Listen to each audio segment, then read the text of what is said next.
Good afternoon. This is John Hampton with Rollin Television, coming to you on a Wednesday afternoon, May the 25th, I believe it is, 2022. Less than 24 hours ago, as I record this video, we have had yet another great tragedy in our country. I relayed this to you as a parent. When Sandy Hook happened back in 2012, my son John Robert was in first grade. And, that was first graders that was killed at Sandy Hook in Connecticut. And you better believe that evening when I picked him up from school here in Huntsville, Alabama, I gave him a big old bear hug. Because I knew there's parents in Connecticut that can't do that to their kids. I was hoping and praying that we would never see anything like that again. Sadly, though, it has happened.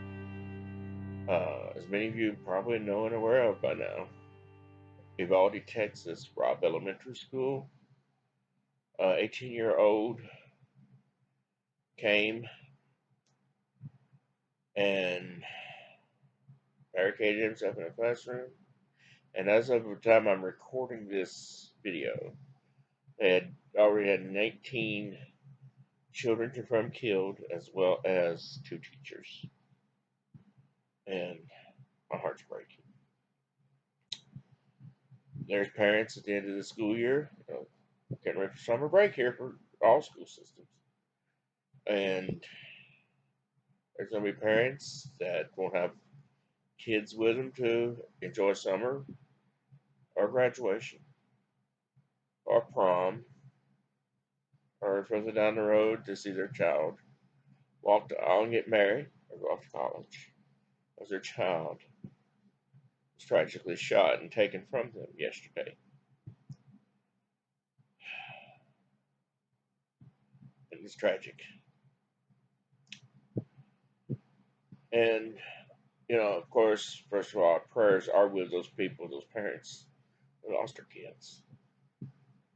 That's personally, I want to make sure that people involved knows we're praying for you. And we feel you. We've had a school tragedy. It wasn't a shooting. But back when I was in UAH getting my degree back in the early 2000s, I want to say it's 2006, 2007, somewhere along in there, we had an incident where a teenager in a truck was trying to race a school bus, which was not even racing with him, and he cut them off. And the school bus full of kids that was headed to the Career Technical Center fell off of Interstate 565 onto Church Street below. 4 of them were killed, and multiple ones of them were injured so much that it was months, and some of them a couple of years before they was able to be back in school and carry on with their lives. Some of them still have scars from those injuries to this day. So, when you say, well, do you know how it feels? Yes, we know how it feels. Not to have a shooter, but, we've had a situation where we've lost school kids in the course of a school day, and his parents had to go identify their children that fell off the interstate in that bus. And so, anytime you have a child die, if it's not your child, you still grieve because that parent is going through a lot. It reminds me of the scripture, Matthew 19:14. But Jesus said, "Suffer little children, and forbid them not to come unto me, for of such is the kingdom of heaven." And if there's any consolation, it's that those kids are in a better place. They never have to worry about war or famine, or cancer, or anything like that. And I know it's sad that we don't have them with us, but at least they are in a better place. And it still hurts like crazy. I mean, to my knowledge, I don't have anybody that was, you know, related to me at either Sandy Hook or Uvalde.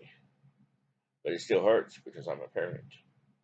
And, you know, I have a cousin on my wife's side of the family that right now is in second grade here in Huntsville. And so I can sit here and go, what if that had been him? It makes you really worry about safety and what is going on in our country. And I don't get me wrong, I I believe in everybody having the rights to do what they need to do. And I understand that there is a right for people to have arms for hunting and to protect themselves with.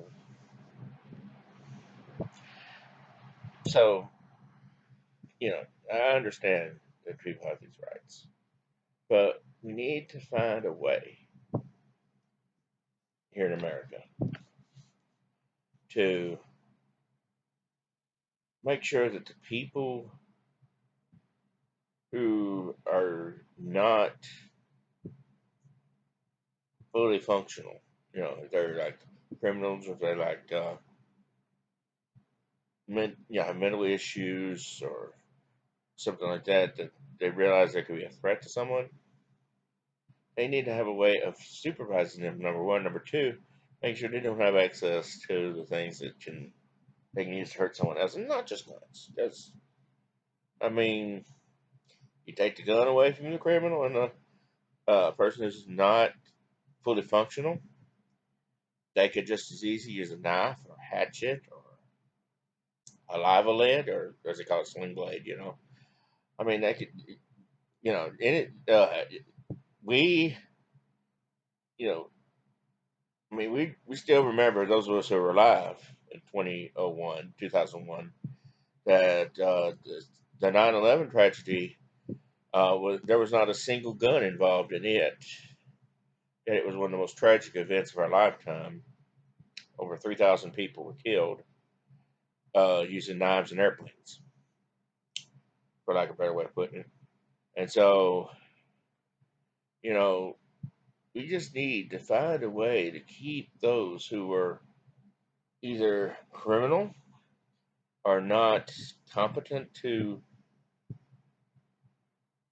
do what these need to, in other words, find a way to keep them from hurting someone else.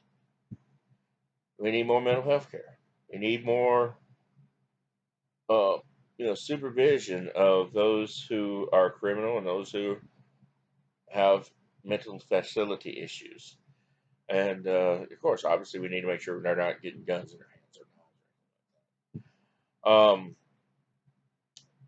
Tall order, and I know it's not ready time to go into all that detail on that, but as a parent, it worries me. It worries me. I mean, to the point where at times I've lost sleep over it because it's worried me so much. But all in all, right now, we can discuss the whats and wherefores of how we can protect the country uh, in a separate form. But right now, the main thing is we need to send our prayers and our support to the people of Uvalde, Texas. And at the end of this video, of course, I'm also going to pop up for a few seconds that scripture I just read, some of the little children.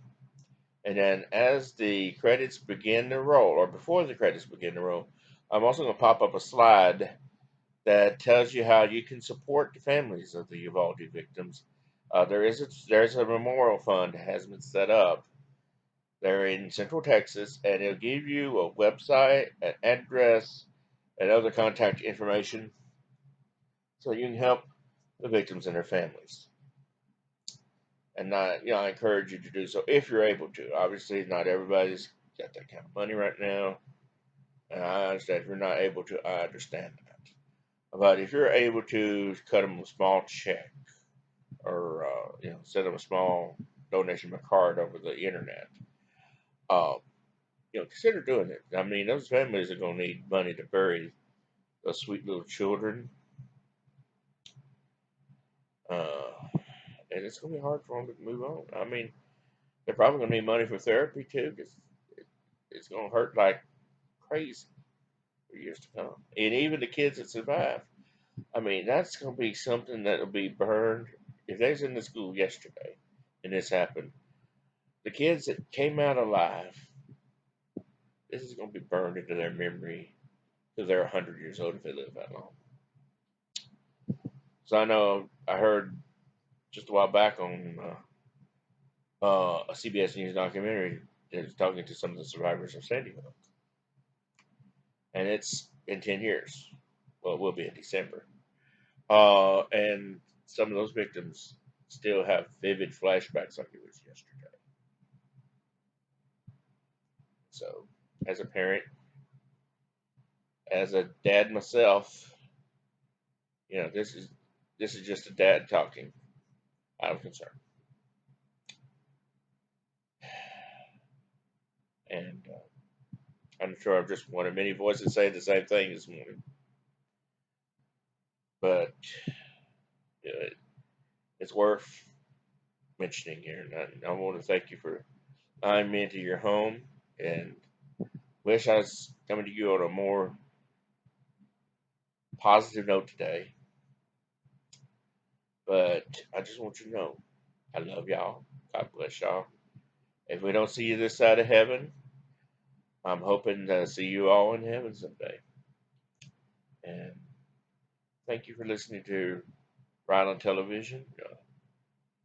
We certainly appreciate it. And may God bless.